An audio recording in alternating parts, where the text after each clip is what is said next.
Nous avons un homme, il va lui-même se présenter à vous, vous dire qui il est, mais je sais qu'il nous vient de l'église Maranatha.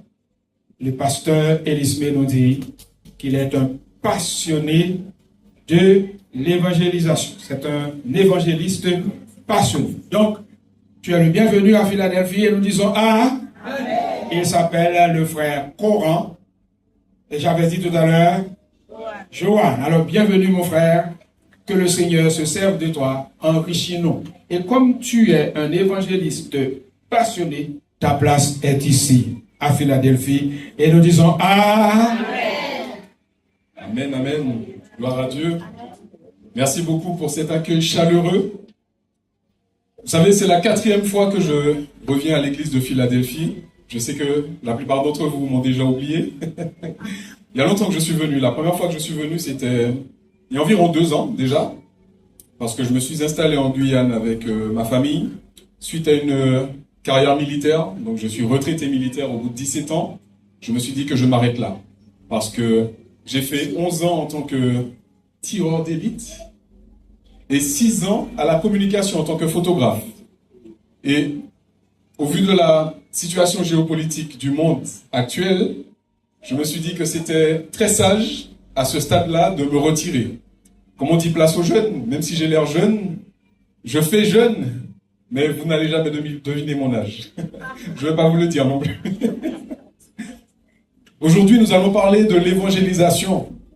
C'est, comme l'a dit le frère Jésus-Laure, que je salue parce que la première fois que je suis venu ici, tu peux monter légèrement, la première fois que je suis venu ici, eh bien en fait, l'accueil chaleureux qui m'a été réservé m'a particulièrement marqué. Et c'était le frère Jésus-Laure qui prêchait ce jour-là. Et c'est la raison pour laquelle l'église de Philadelphie m'a beaucoup marqué et touché. Parce que dès la première visite, je me suis senti à la maison. Je me suis senti chez moi. J'ai senti cet esprit familial, cette chaleur, pas la chaleur du soleil, hein, la chaleur fraternelle qu'il y a ici à Philadelphie. Amen. Et c'est avec grande joie que je reviens ici, vous visiter pour justement aujourd'hui vous délivrer ce message qui concerne l'évangélisation. Et le titre de ce message, donc, c'est l'urgence de l'évangélisation aujourd'hui. L'urgence de l'évangélisation aujourd'hui. Un missionnaire avait été envoyé dans une région reculée pour y annoncer l'évangile. C'était en Afrique, à vrai dire. Vous savez qu'à travers ces 17 ans de carrière, j'ai fait beaucoup de pays dans le monde, dont l'Afrique. J'ai fait 5 missions en Afrique. Et ça m'a particulièrement touché et marqué parce que malgré la précarité, malgré la difficulté des gens, on a cette joie de vivre. Et il y a toujours cette spiritualité qui anime les êtres humains sur la surface de la terre. On sait que l'homme est en quête de spiritualité, quelle qu'elle soit. Donc ce missionnaire avait été envoyé dans cette région reculée pour y annoncer l'évangile. C'était un endroit simple, sans grande infrastructure. Les habitants se rassemblaient dans une petite salle éclairée par une petite ampoule au plafond. Et ils étaient assis sur des bancs en bois. Et ce soir-là, pour la première fois, ils entendaient parler d'un Dieu qui les aimait au point d'avoir donné son Fils unique pour eux. À la fin de la réunion, donc, alors que les villageois se dispersaient, un homme s'approcha du missionnaire. Son visage portait les traces d'une vie de travail acharné.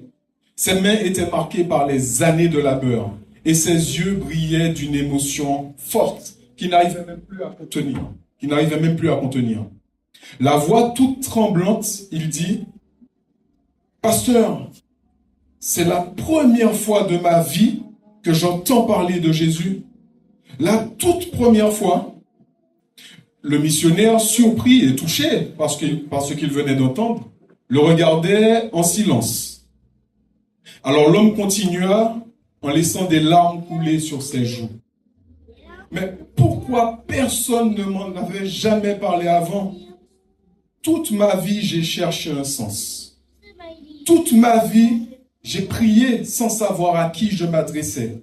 J'ai suivi les traditions de mes ancêtres. J'ai suivi le bouddhisme. J'ai suivi toutes sortes de ismes. Mais je n'ai jamais entendu qu'un homme m'aimait au point de donner sa vie pour moi. Et j'ai espéré toute ma vie qu'il existait quelque part une vérité. Et aujourd'hui, pour la première fois de ma vie, j'entends parler de Jésus.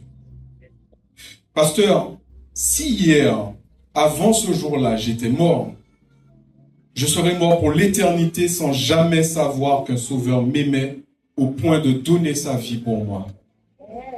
Ces paroles frappèrent le cœur du missionnaire en plein cœur. Elles résonnèrent comme un cri de détresse, mais aussi comme un appel solennel. Amen. Cet homme avait vécu toute sa vie sans connaître le Christ.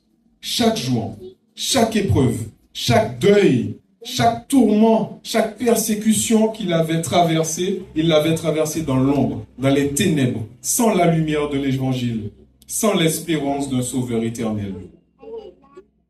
Et maintenant qu'il avait entendu ça, son cœur oscillait entre deux émotions contradictoires. Il était partagé entre une joie profonde, car il avait enfin trouvé la vérité, et une amertume douloureuse, car tant d'années avaient été perdues sans lui. Son interrogation restait suspendue dans l'air, comme une accusation adressée non seulement aux missionnaires, mais à chaque chrétien. Pourquoi avait-on attendu si longtemps? Pourquoi personne ne m'avait jamais parlé de Jésus avant?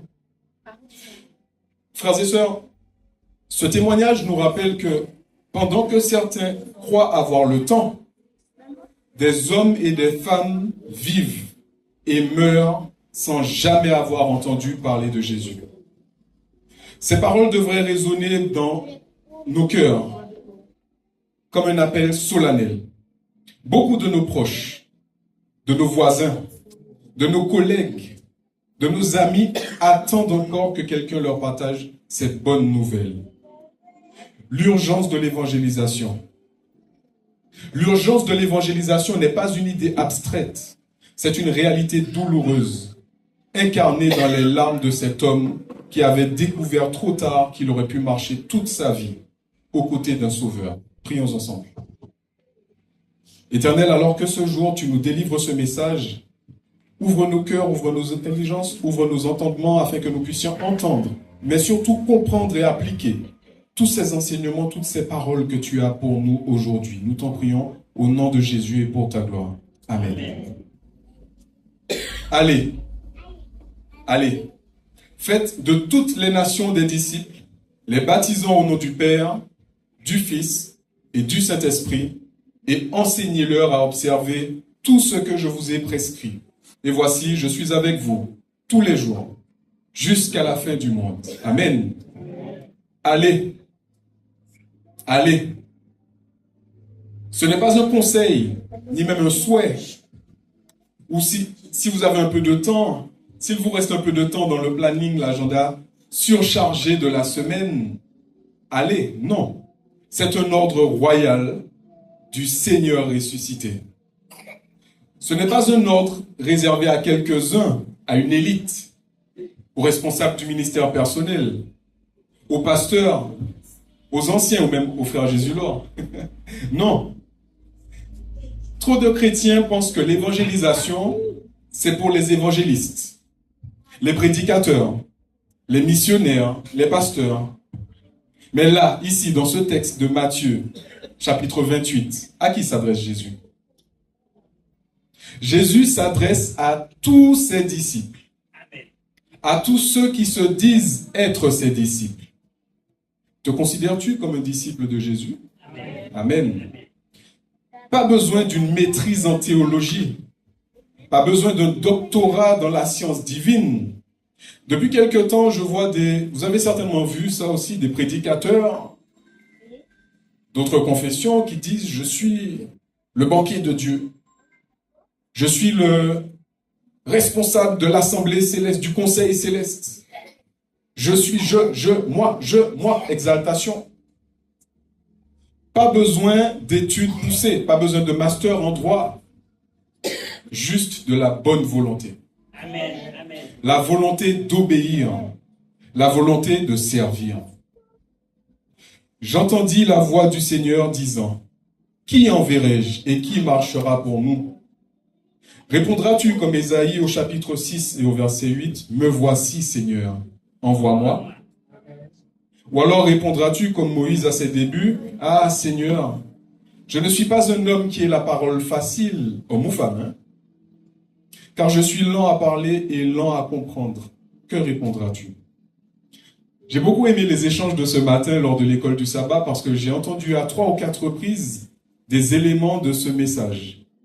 Ça veut dire quelque chose. Ce n'est pas la première fois que ça m'arrive. J'ai aussi entendu le frère Jésus-Laure qui parlait et qui a dit « Me voici, envoie-moi ». Et là, j'ai souri. Peut-être que vous ne l'avez pas vu. Quand l'Esprit de Dieu oriente dans une direction, toutes celles et ceux qui veulent se laisser diriger par l'Esprit de Dieu vont dans la même direction, quand bien même ils ne se seraient pas concertés avant. Je n'ai pas vu le frère Jésus-Laure, bien sûr, vous en doutez. Je n'ai pas vu le moniteur de l'école du sabbat ce matin. Pourtant, la trajectoire qui était prise, les mots qui sont ressortis sont exactement les mêmes qu'il y a dans ce message. Gloire à Dieu. Amen. Amen. Son esprit agit en chacun d'entre nous. Que répondras-tu? Quelle fut la réponse de l'Éternel face à ces paroles de Moïse? Exode chapitre 4 au verset 11 nous dit que l'Éternel lui dit « Qui a fait la bouche de l'homme? Et qui rend muet ou sourd, voyant ou aveugle? N'est-ce pas moi, l'Éternel? Amen.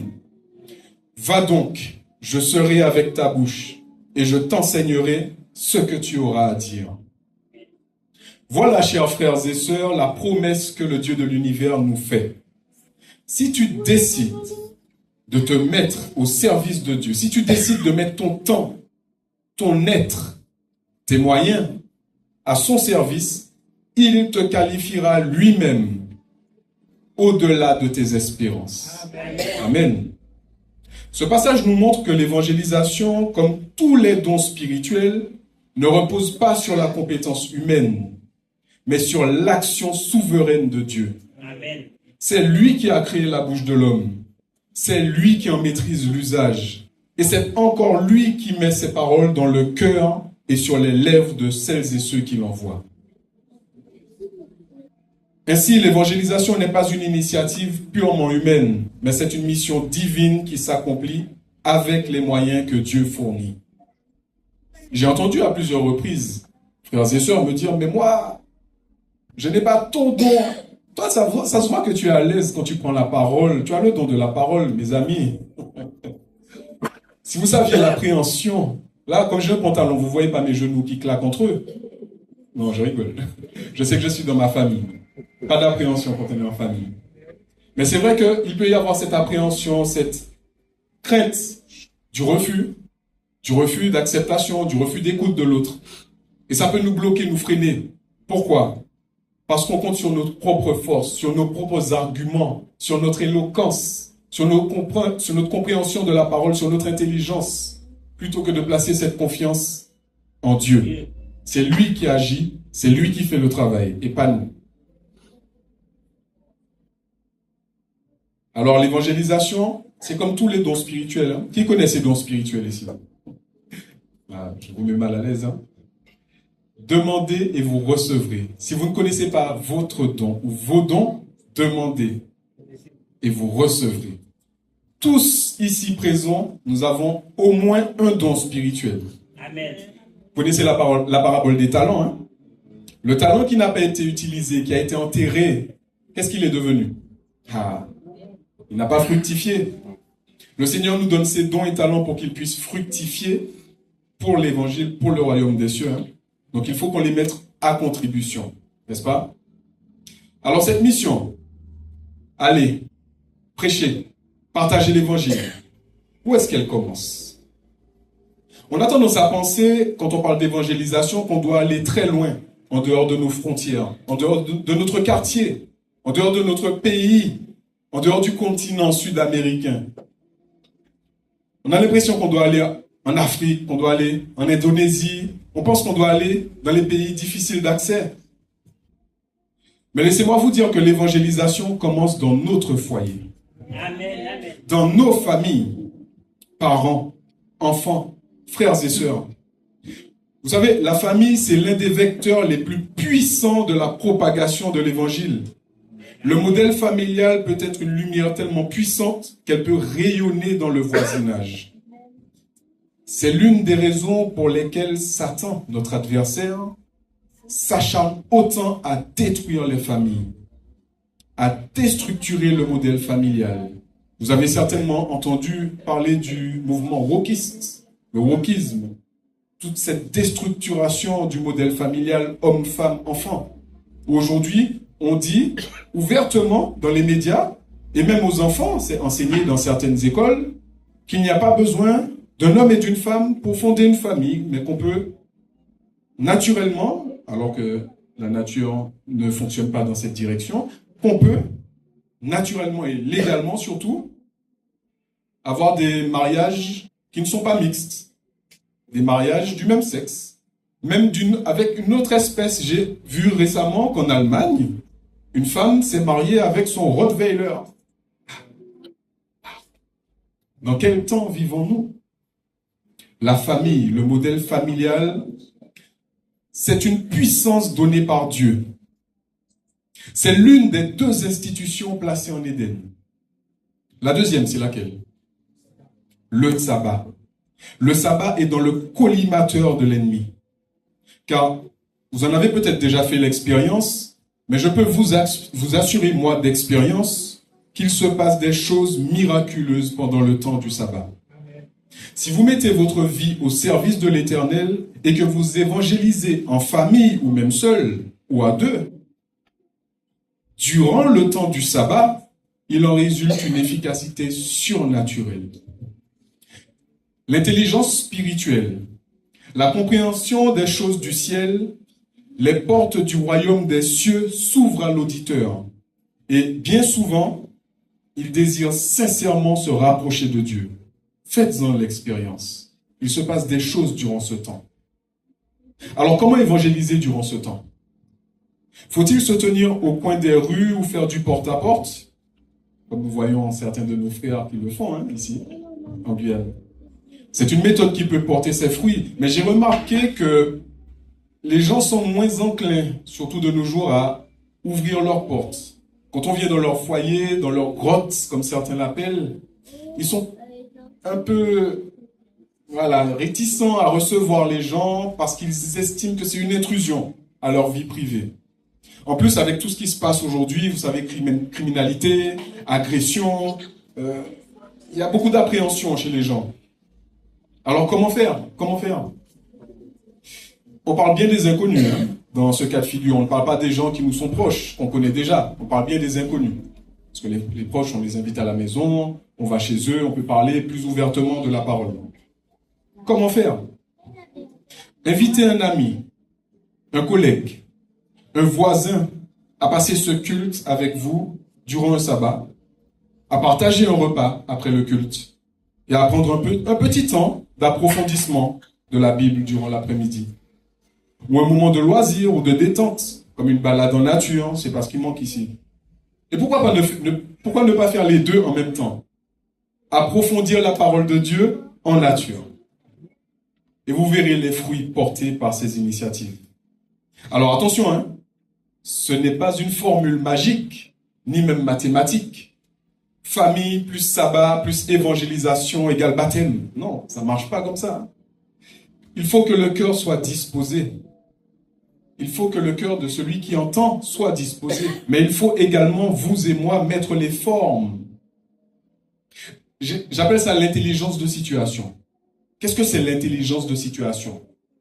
Si vous sentez que la fatigue est présente chez la personne, que par exemple vous avez fait un repas trop copieux, qui a duré dans le temps, qu'il y a des signes de somnolence, c'est peut-être pas le meilleur moment pour s'asseoir autour d'une table, ouvrir la Bible pour faire une étude biblique. Parce que vous allez perdre son attention. L'objectif, c'est que l'attention soit captée et que des décisions soient prises. Ce n'est pas forcément la meilleure option. Peut-être que dans ce cas-là, par exemple, une simple conversation, un simple échange autour de la parole de Dieu et des principes bibliques peut être aussi efficace, voire plus, qu'une étude à proprement dite. Si, de même, vous sentez un manque de réceptivité, c'est pas tout le monde qui dit oui, j'ai envie d'étudier. Non, des fois, les gens n'ont pas envie. C'est une réalité. Et ils ne sont pas réceptifs à la parole de Dieu. Et si vous sentez un manque de réceptivité, un manque de volonté, Ne forcez pas l'évangélisation. C'est le meilleur moyen de faire fuir la personne. Je vous parle d'expérience. Je ne l'ai pas moi-même vécu, mais hélas, je l'ai vu. Faites seulement en sorte de passer un moment agréable. Et durant le temps du sabbat, essayez de passer ce moment agréable, bien sûr, en restant fidèle à vos convictions et à vos principes. Et le Seigneur fera le reste. Amen. Alors, quel est le meilleur évangéliste que la terre ait porté? L'apôtre Paul, Pierre, quel est le meilleur évangéliste qui ait foulé le sol de cette planète? Jésus, bien évidemment. Jésus avait une méthode. Quelle était la méthode de Jésus? Jésus allait vers les gens. Jésus ne restait pas seulement dans les synagogues.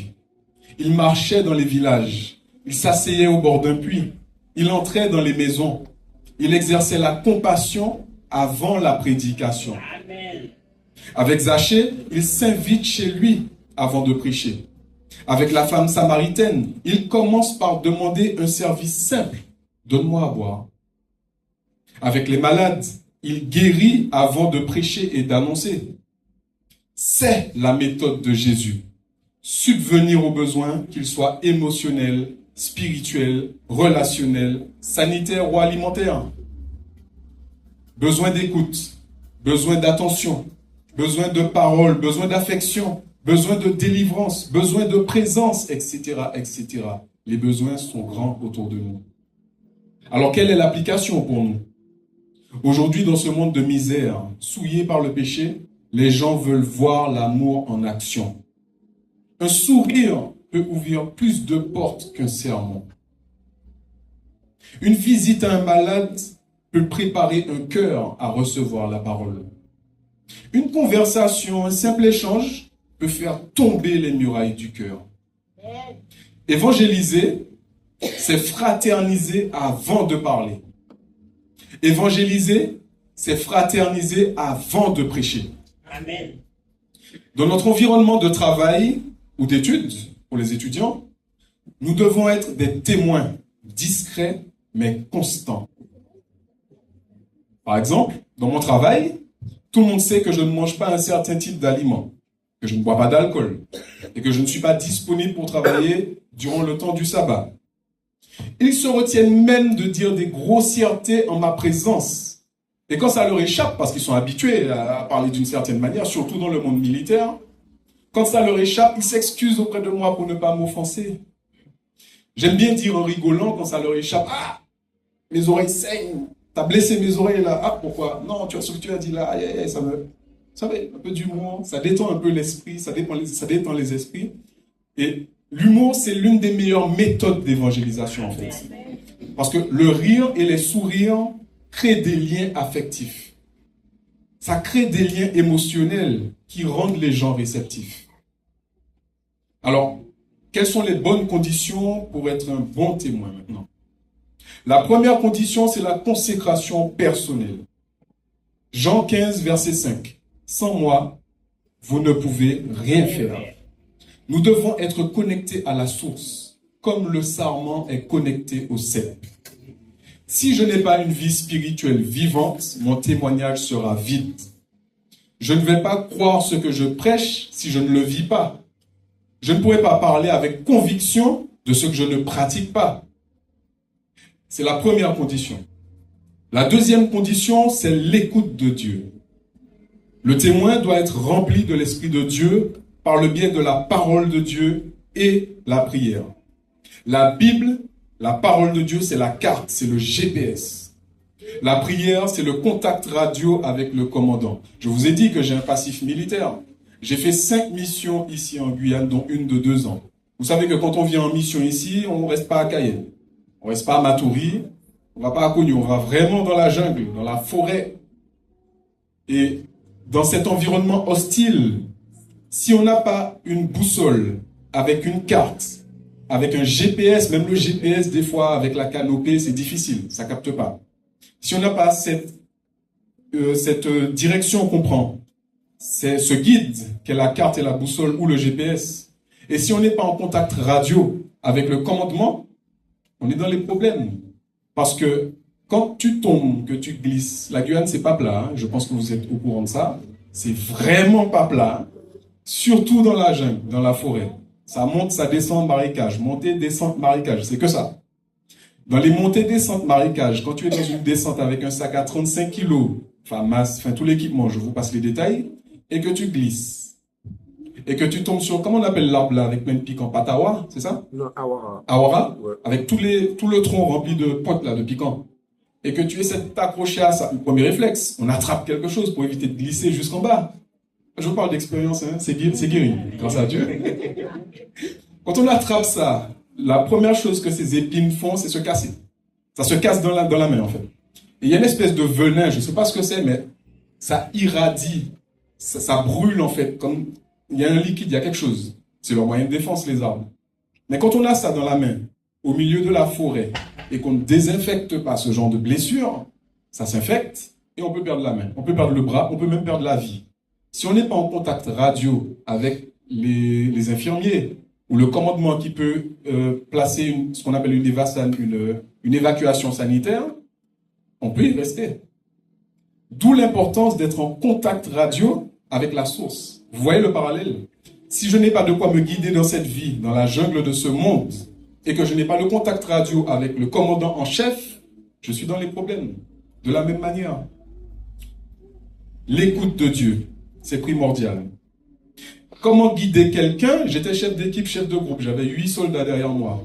Comment est-ce que je peux les guider dans la bonne direction si moi-même je ne connais pas le chemin? C'est la même chose. Comment guider les gens à Dieu si je ne connais pas le chemin qui mène à Dieu? La troisième condition, c'est la disponibilité. Dieu n'appelle pas, on l'a dit, les plus doués. Il n'appelle pas les plus éloquents. Il n'appelle pas les plus intelligents. Il appelle les plus disponibles. Moïse avait peur de parler. Jérémie se disait trop jeune. Gédéon se croyait trop faible. Mais tous ont répondu, me voici. Dieu ne cherche pas des capacités. Il cherche des disponibilités. Amen. Nous devons devenir des chrétiens contagieux. La joie du salut attire. Par exemple, j'ai connu l'histoire d'un jeune garçon qui avait été invité dans un anniversaire. Il y avait toutes sortes de musique, toutes sortes de nourriture, toutes sortes de boissons. On est venu lui proposer une assiette de ribs, porc au caramel. Tout le monde mangeait, oh délicieux, tout autour de lui. Un adventiste. Et lui, il a dit, non, désolé, je peux pas manger ça. Ah, mais pourquoi? Ça a capté l'attention de tout le monde. Ils ont même baissé la musique. Mais pourquoi tu peux pas manger? C'est délicieux, goûte, tu verras, il y a la sauce là, le caramel, goûte. Mais je peux pas. Mais pourquoi? Je suis adventiste. Je suis adventiste. Ah, ça donne envie, hein? Mes amis, la joie du salut que vous allez partager touchera les âmes à salut. Un chrétien rempli de joie, rempli de Christ, rayonne. Il est comme un aimant. Quand on me demande pourquoi je ne pouvais pas être à la fête patronale de Matoury vendredi dernier, c'est avec joie, avec un large sourire sur les lèvres que j'ai pu répondre, j'ai un rendez-vous. Un rendez-vous plus important que ça, ah mon ami. Si tu connaissais celui avec qui j'ai rendez-vous ce jour-là, tu allais vouloir venir avec moi. La fête de Matoury allait passer derrière. C'est qui ça? C'est une personnalité? Ah. J'ai rendez-vous avec le Créateur du ciel et de la terre. Amen. Et quand je dis ça avec de l'entrain, avec de la motivation, avec de la joie, ça intrigue. Mais comment? Qu'est-ce qui lui procure cette joie? C'est ça qui lui procure autant de joie? Ça intrigue. Et ça travaille. Ça travaille dans l'esprit des gens. Paul disait, je me suis fait tout à tous, dans 1 Corinthiens 9, 22. La clé, c'est l'authenticité, le zèle, la joie. C'est ça qui donne envie aux gens de venir. On a tous nos difficultés. Je ne suis pas exempt. On est sur la terre soumise à l'ennemi qui nous attaque de toutes parts. On a tous des difficultés. On a tous des épreuves. On a tous des malheurs. On a tous des maladies qui tôt ou tard vont nous frapper. La paix que donne Christ surpasse toutes ces choses. Même si tu n'as pas l'impression de recevoir cette paix, il faut que par la foi, tu t'empares des promesses du Seigneur. Et là, tu recevras cette joie. On m'a déjà posé la question, quand j'étais militaire, il y a un influenceur qui m'a interviewé. Itsu, ceux qui le connaissent. Et je parlais d'une mission que j'ai vécue, c'était l'Afghanistan. Ouais, j'ai été en Afghanistan, 6 mois, juin à décembre 2009. J'ai été blessé 2 fois là-bas. C'était durant la période où j'étais pas encore adventiste. J'ai été blessé 2 fois en Afghanistan. Autant vous dire que j'ai vu des choses terribles. Terribles. Et lui, il me demande dans l'interview, mais en off, après, il me dit, ok, merci, on a capté, je ferai le montage, etc. Et après, on discute, il me dit, mais attends, après tout ce que tu as vécu là, après avoir vu tout ce que tu as vu là, notamment en Afghanistan, mais comment tu fais pour t'en sortir aussi bien? Comment tu fais pour toujours avoir la joie de vivre, le sourire? Tu fais même rire les autres.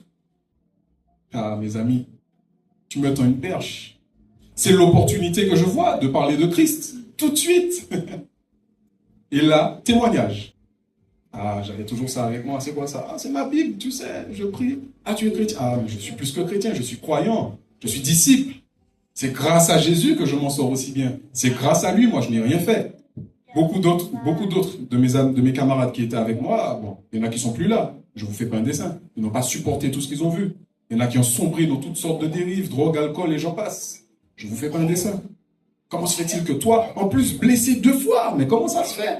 Mon ami, Jésus, c'est la clé. Essaye, expérimente, tu verras. Il faut qu'on saisisse les opportunités. Mais attention à l'inverse. Un chrétien morose, un chrétien critique, un chrétien colérique donne une mauvaise image, rend un mauvais témoignage de l'évangile. Durant mes années à l'armée, j'ai connu un frère avec qui, après avoir échangé, je lui ai offert sa première Bible, c'était la mienne que je lui ai laissée. C'était en mission en plus en Guyane, à Maripasoula. Il me demandait, mais qu'est-ce que tu dis quand tu pries comme ça? Parce que j'étais à genoux devant mon lit. C'était des chambres de vin. Donc on me voit. Je ne peux pas me cacher. Qu'est-ce que tu dis à Dieu quand tu parles comme ça? On échange, on explique. Mais qu'est-ce qu'il y a dans ce livre-là que tu lis comme ça? Je dis, écoute, tiens, vérifie. Non, mais je vais en acheter une quand je rentre. Non, cadeau. J'ai une application sur mon téléphone, c'est gratuit. Tiens, cadeau. Il a commencé. Je ne comprenais pas tout, bien évidemment. Il me posait des questions, on échangeait. Ce frère a fini par se donner à Christ. Alléluia, gloire à Dieu. Il est même parti à Collonges faire des études de théologie pour devenir pasteur. Gloire à Dieu. Mais ce frère avait un problème majeur, un tempérament très colérique. Très colérique. Il manquait de patience. Il manquait de tolérance avec toutes celles et ceux qui ne pensaient pas comme lui, qui ne voyaient pas comme lui. Et envers quiconque n'avait pas les mêmes croyances et les mêmes convictions. Donc le sabbat, l'alimentation. Vous savez, on a tendance, on échange avec des évangéliques, avec des catholiques. À l'armée, il y a de tout. Il y a des musulmans. Il y en a même un qui s'est donné à Christ, Kassim. Gloire à Dieu. Et vous savez, il faut que cette tolérance nous anime. Il faut qu'on fasse preuve de patience, comme Dieu a été patient avec nous. Si je me tiens devant vous aujourd'hui, je ne suis pas né adventiste. Je ne suis pas né chrétien. Je ne suis pas né avec la joie du salut. C'est que j'ai vu, j'ai entendu, on m'a évangélisé. D'où l'importance de l'évangélisation positive. Le problème majeur, que j'étais parti dans une dynamique où je savais que j'arrêtais l'armée et il fallait que je touche le plus d'âmes possible dans cet environnement, parce que je me sentais comme appelé pour cette mission. J'étais le seul adventiste dans ce régiment de 1300 soldats. Après avoir échangé avec quelques-uns, on s'est retrouvé à 4. Il y en a 3 qui se sont donnés à Christ à mon départ. Gloire à Dieu. Amen. Et j'avais cette mission en filigrane, mais toujours en gardant le même cap, l'humour. Avant de parler d'évangélisation, on fait connaissance, on fraternise, on rigole, et voilà, pourquoi tu fais pas ça? Ah, opportunité. Et il y en a il y a eu des attentats à Nice, à un moment, et j'ai été appelé sur une mission Sentinelle, donc Vigipirate, vous connaissez peut-être mieux. C'était 2 mois. Donc on était ensemble, on vivait ensemble, on patrouillait ensemble. Et à un moment donné, j'arrive sur le terrain de l'évangile, je commence à partager ma foi, et il y a un jeune haïtien qui me dit, ah non, moi je veux plus jamais entendre parler de Dieu, je veux plus entendre parler de ça. Comment ça plu? Tu as déjà entendu parler? Oui, il y a un gars là, comment il s'appelle? Je vais pas donner son nom, le blond là, il est sergent. Je dis, non, qu'est-ce qui s'est passé? Ah non, lui, non, je pouvais pas parler, il m'écoutait pas, il s'énervait, moi je veux plus entendre parler de Dieu, c'est bon. Ah, vous vous rendez compte, mes amis? Un mauvais témoignage peut éloigner les gens de Christ, peut éloigner les gens de la vie éternelle, et leur sang nous sera redemandé. Il faut qu'on fasse attention. Demandons à Dieu de refléter sa lumière. Alors, soyons clairs, il faut qu'on soit clair. Aucun de nous, ni même moi, n'a le pouvoir de faire quelqu'un accepter la lumière de l'évangile. Il faut qu'on soit clair. Nous ne sommes que des propagateurs de l'évangile. Mais c'est Dieu qui prépare le terrain, c'est Dieu qui arrose et c'est Dieu qui fait croître. Nous ne faisons que semer les graines de l'éternité. Et alors que nous semons, vous n'êtes pas sans savoir qu'il y a différents types de terres. Comme cela nous est montré dans la parabole des terrains en Matthieu chapitre 13. Vous vous rappelez? 4 terres. Terrain dur, terrain pierreux, terrain épineux et bonne terre. Le terrain dur, ce sont ceux qui ont le cœur fermé. Ils veulent rien savoir, ils veulent rien entendre, c'est pas la peine. Le terrain pierreux, c'est ceux qui ont une foi superficielle. Ils viennent à Christ, mais dès qu'il y a une épreuve, ah non, c'est plus pour moi. Le terrain épineux, c'est ceux qui viennent malgré tout, mais les distractions du monde, le travail, la voiture, les biens matériels, la fête, peut-être, les éloignent de Dieu. La petite contrainte du sabbat. Je dis petite, mais c'est pas une petite contrainte, hein. Vous savez, hein? Nous savons. Et enfin, la bonne terre. Le cœur réceptif qui accepte avec joie. Et dans tout ça, nous, quel est notre rôle? Semer. Nous ne maîtrisons pas le résultat. Nous obéissons et Dieu fait croître. Il nous faut cependant avoir du discernement, le discernement spirituel. 1 Pierre chapitre 3 au verset 15 nous dit « Soyez toujours prêts, mais avec douceur et respect. Pas de débat agressif. Pas d'échange de messages par message interposé sur les réseaux sociaux, comme vous avez certainement déjà vu, ou que vous allez voir des théologies erronées. J'en vois, on en voit. Pourquoi ceux qui gardent le sabbat ne sont pas en Christ, ils sont même anti-Christ? On est tenté de mettre un petit message. Je vous conseille d'expérience de ne même pas essayer. Parce que ça va partir en débat par commentaires interposés, contre-productif. Ça ne porte aucun fruit. Les débats agressifs. Quand bien même la personne n'est pas d'accord avec nous, n'est pas dans la même trajectoire, ne va pas dans la même direction, avec douceur et respect. Pas de débat agressif. J'ai un collègue avec qui je suis quotidiennement, qui est dans une toute autre forme de spiritualité africaine. Je ne connaissais pas avant d'arriver en Guyane, j'ai découvert. C'est, voilà, toutes les divinités égyptiennes ancestrales. Hein. Vous vous rappelez l'histoire de Pharaon, hein? Quand Moïse, c'est l'objet de la leçon de la semaine dernière, du trimestre dernier, toutes ces divinités égyptiennes, on sait ce que c'est, on sait qui c'est, n'est-ce pas? Et alors, quand il a essayé de me convaincre, que moi j'ai essayé de le convaincre, que j'ai vu que c'est un débat stérile, on s'arrête là. On va pas plus loin. Dieu fera le reste. Il a entendu ce qu'il devait entendre. Dieu fera le reste. L'objectif, c'est semer. Pas de débat agressif. Pas de condamnation hâtive. Je sais que l'être humain a tendance à juger à l'apparence tout de suite. Moi, le premier, hélas. Quand je vois quelqu'un qui a une apparence un peu agressive, tatouage, piercing, je vais même vous faire une confidence, parce qu'aujourd'hui, ça peut être un témoignage pour l'un des jeunes qui se trouve ici, voire plusieurs. J'étais militaire. Vous savez, le monde militaire, beaucoup de tatoués, beaucoup de tatouages. Avant de venir à l'évangile, j'ai fait ces bêtises. J'ai 2 filles. Quand mes filles me voient un peu avec les bras, « Papa, c'est quoi ça? Ah, une bêtise que papa a fait. Faut pas faire. Non, on ne fait pas cette bêtise-là. » Hélas, marqué à vie. J'en avais même un autre, beaucoup plus visible, que j'ai pu retirer grâce à Dieu. Là. Merci Seigneur. Il a permis que je fasse ça avant de partir. Mais qu'est-ce que je veux dire par là? Quand on voit l'apparence d'une personne, on a tendance à juger à l'apparence, mais Dieu, lui, regarde au cœur, n'est-ce pas? Si l'Esprit de Dieu met sur ton cœur d'aller parler à cette personne, mon frère, ma sœur, ne résiste pas. Je sais que c'est difficile, je sais, on a peur de se faire agresser, on a peur de se faire rembarrer. Peut-être qu'on va se faire rembarrer, moins agresser. Hein? Dieu est avec nous, quand il nous envoie, généralement la protection est là. Mais peut-être qu'on va se heurter à un mur. Ah, ça fait... Qu'est-ce a fait l'évangile? Non, bien, j'essaie de m'adapter. Non.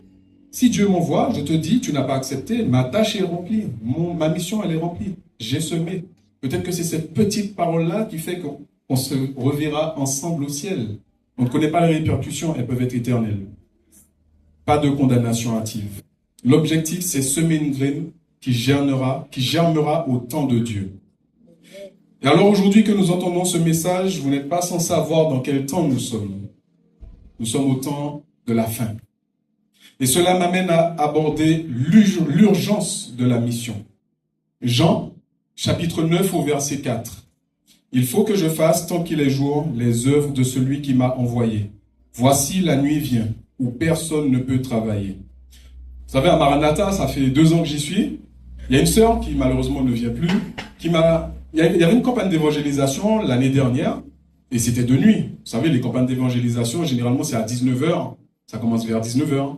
Et elle m'a dit, non, moi, je ne mettrai jamais les pieds là, parce que je ne peux pas venir à l'église la nuit. J'étais, ah bon, comment, mais pourquoi, qu'est-ce qui se passe? Pareil, je découvre, hein, pourquoi? Tu connais pas le verset qui dit qu'il ne faut pas travailler la nuit, là? J'ai comme, oui, je connais, mais comment? Pourquoi? Non, mais c'est écrit qu'il ne faut pas travailler pour Dieu la nuit. Donc moi, la nuit, je reste chez moi. Je ne viens pas à l'église. Ah, ma soeur. Vous voyez l'importance des études bibliques? Important. Chers frères, chères sœurs, chers jeunes, ne négligez pas l'importance des études bibliques. Le jour, qu'est-ce que ça signifie dans ce verset? Maintenant, la nuit, quand il sera trop tard, tout simplement. Pourquoi est-ce que c'est urgent? Parce que la mort frappe sans prévenir. Combien d'entre nous ont connu des proches, des personnes qui ont vécu la mort? Plusieurs, certainement. La mort frappe sans prévenir. Parce que les signes des temps s'accélèrent. Guerre, bruit de guerre, crises en tout genre, insécurité, effondrement moral. Nous voyons tous les signes autour de nous. Parce que des âmes attendent d'entendre ce message.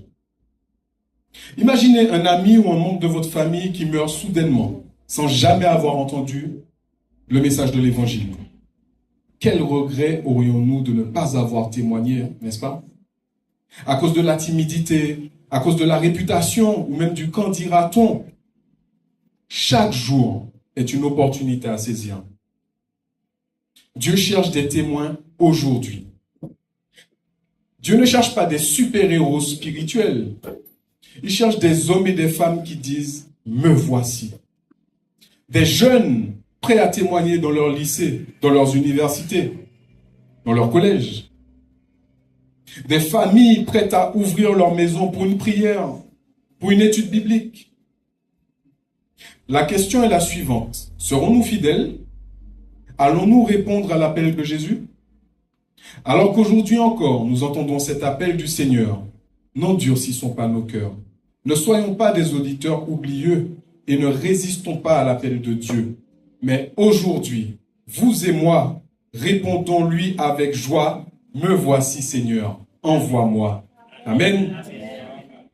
Ma prière pour vous et pour moi, c'est que nous devenions des chrétiens contagieux, qui marchent les regards fixés vers les cieux, qui vivent l'évangile et le partagent avec ceux qui ne connaissent pas encore Dieu, ce Sauveur aimant qui est mort pour eux. Oui, ma prière pour vous et pour moi, c'est qu'à partir de maintenant, nous puissions faire ce choix de dire « Me voici Seigneur, envoie-moi ». Que le Seigneur vous bénisse. Amen. Amen.